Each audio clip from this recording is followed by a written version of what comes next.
Clip number 408۔ اس clip میں آپ سورہ انفال کی آیت نمبر 39 سے 41 تک کی تلاوت، ترجمہ اور تفسیر قرآن صراط الجنان سماعت فرمائیں گے۔ بسم اللہ الرحمن الرحیم۔ ترجمہ، اللہ کے نام سے شروع جو نہایت مہربان رحمت والا ہے۔ وَقَاتِلُوهُمْ حَتَّى لَا تَكُونَ فِتْنَةٌ وَيَكُونَ الدِّينُ كُلُّهُ لِلَّهِ فَإِنِ انتهوا فَإِنَّ اللَّهَ بِمَا يَعْمَلُونَ بَصِيرٌ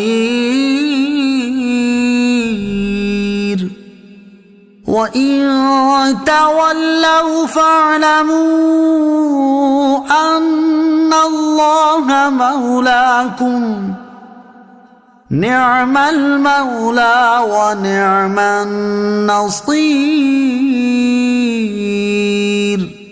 ترجمہ، اور ان سے لڑو یہاں تک کہ کوئی فساد باقی نہ رہے اور سارا دین اللہ ہی کا ہو جائے، پھر اگر وہ باز آ جائیں تو اللہ ان کے کام دیکھ رہا ہے، اور اگر یہ روح گردانی کریں تو جان لو کہ اللہ تمہارا مددگار ہے، کیا ہی اچھا مولا اور کیا ہی اچھا مددگار۔ وَقَاتِلُوهُمْ حَتَّى لَا تَكُونَ فِتْنَةٌ، اور ان سے لڑو یہاں تک کہ کوئی فساد باقی نہ رہے۔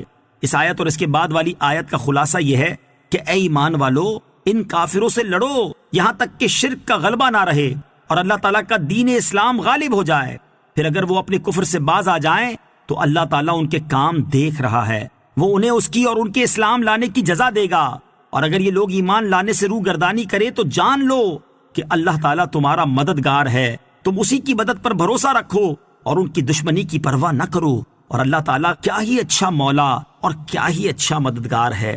وَاعْلَمُوا أَنَّمَا غَنِمْتُم مِّن شَيْءٍ فَأَنَّ لِلَّهِ خُمُسَهُ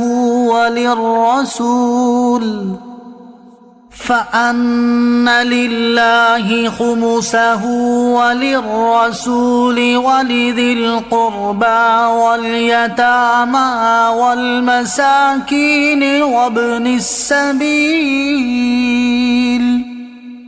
إِن كُنتُمْ آمنتم بِاللَّهِ وَمَا أَنزَلْنَا عَلَى عَبْدِنَا يَوْمَ الْفُرْقَانِ يَوْمَ الْتَقَى الْجَمْعَانِ وَاللَّهُ عَلَى كُلِّ شَيْءٍ قَدِيرٌ۔ ترجمہ، اور جان لو کہ تم جو مال غنیمت حاصل کرو تو اس کا 5واں حصہ خاص اللہ کے لیے اور رسول کے لیے اور رسول کے رشتہ داروں کے لیے اور یتیموں اور مسکینوں اور مسافروں کے لیے ہے، اگر تم اللہ پر اور اس پر ایمان رکھتے ہو جو ہم نے اپنے خاص بندے پر فیصلے کے دن اتارا، جس دن دونوں فوجیں آمنے سامنے ہوئی تھیں، اور اللہ ہر شے پر قادر ہے۔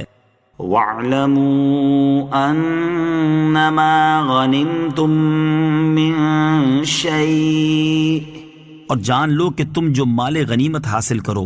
اس آیت میں اللہ تعالیٰ نے مال غنیمت کا حکم اور اس کی تقسیم کا طریقہ بیان فرمایا ہے۔ مال غنیمت کا حکم اور اس کی تقسیم کا طریقہ۔ مال غنیمت کے حکم اور اس کی تقسیم سے متعلق چند مسائل سماعت کیجیے۔ نمبر 1، مال غنیمت میں سے خمس یعنی 5واں خاص اللہ عز و جل اور اس کے رسول صلی اللہ تعالی علیہ وسلم کے لیے ہے۔ 5واں حصہ نکال کر باقی 4 حصے مجاہدین پر تقسیم کر دیے جائیں گے، اور مال فے مکمل طور پر بیت المال میں رکھا جائے گا۔ نمبر 2، رسول کریم علیہ الصلوۃ والسلام کے بعد اب حضور اقدس صلی اللہ تعالی علیہ وسلم اور آپ کے اہل قرابت کے حصے ساقط ہو گئے۔ اب مال غنیمت کا جو 5واں حصہ نکالا جائے تو اس کے 3 حصے کیے جائیں گے، ایک حصہ یتیموں کے لیے، ایک مسکینوں اور ایک مسافروں کے لیے، اور اگر یہ تینوں حصے ایک ہی قسم مثلا یتیموں یا مسکینوں پر خرچ کر دیے جب بھی جائز ہے، اور مجاہدین کو حاجت ہو تو ان پر خرچ کرنا بھی جائز ہے۔ نمبر 3، بنی ہاشم و بنی مطلب کے یتیم اور مساکین اور مسافر اگر فقیر ہوں تو یہ لوگ دوسروں کی بنسبت خمس کے زیادہ حقدار ہیں، کیونکہ اور فقراء تو زکوٰۃ بھی لے سکتے ہیں لیکن یہ نہیں لے سکتے، اور یہ لوگ غنی ہوں تو خمس میں ان کا کچھ حق نہیں۔ نمبر 4، خمس کے علاوہ باقی 4 حصے مجاہدین پر اس طرح تقسیم کیے جائیں گے کہ سوار کو پیدل کے مقابلے میں دگنا ملے گا، یعنی ایک اس کا حصہ اور ایک گھوڑے کا، اور گھوڑا عربی ہو یا کسی اور قسم کا، سب کا ایک حکم ہے۔ لشکر کا سردار اور سپاہی دونوں برابر ہیں، یعنی جتنا سپاہی کو ملے گا اتنا ہی سردار کو بھی ملے گا۔ اونٹ اور گدھے اور خچر کسی کے پاس ہوں تو ان کی وجہ سے کچھ زیادہ نہ ملے گا، یعنی اسے بھی پیدل والے کے برابر ملے گا، اور اگر کسی کے پاس چند گھوڑے ہوں جب بھی اتنا ہی ملے گا جتنا ایک گھوڑے کے لیے ملتا تھا۔ نوٹ: غنیمت کے مزید مسائل جاننے کے لیے بحر شریعت حصہ 9 سے غنیمت کا بیان مطالعہ کیجیے۔ یوم التقى الجمعان، جس دن دونوں فوجیں آمنے سامنے ہوئی تھیں، اس دن سے روزے بدر مراد ہے، اور دونوں فوجوں سے مسلمانوں اور کافروں کی فوجیں مراد ہیں، اور یہ واقعہ 17 رمضان کو پیش آیا۔ صحابہ کرام رضی اللہ تعالیٰ عنہم کی تعداد 310 سے کچھ زیادہ تھی، اور مشرکین 1000 کے قریب تھے۔ اللہ تعالیٰ نے انہیں ہزیمت دی، ان میں سے 70 سے زیادہ مارے گئے اور اتنے ہی گرفتار